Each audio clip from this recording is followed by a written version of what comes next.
Dulu je free ni. Three. You mai dah mah? Ronan.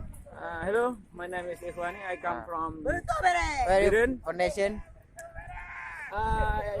Rawdatul Ma'arif. If you wanna know my gun for it, please searching my channel. No, my channel. My God, forget. Nice. My foundation channels. Ah. You can share. You can search. Tungku Cai, okay? Good. Good. How are you? You can find me. I'm here. Mm. We study at the Dubai, you know. The Dubai is very far from our camp. Yeah. Emang betul ke? Cerita nasional kali pun. Hi. Hello.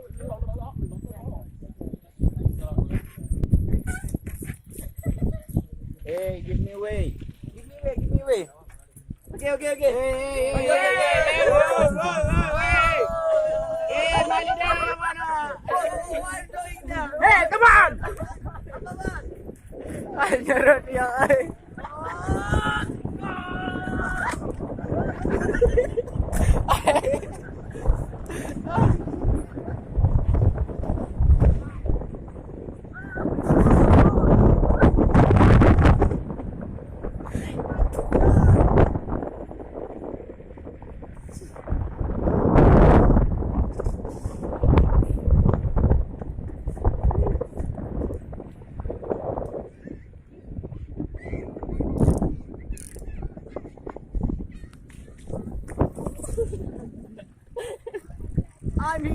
I'm here.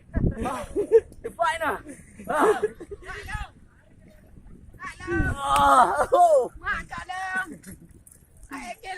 Boleh nak fight di pintu negara tak?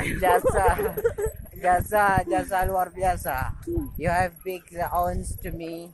I will reject you. I will reject your owns. Your help to me in the next time. Big right. You are strong today. Maybe because we are visiting. Yeah.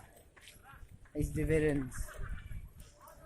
Yeah, go. Okay.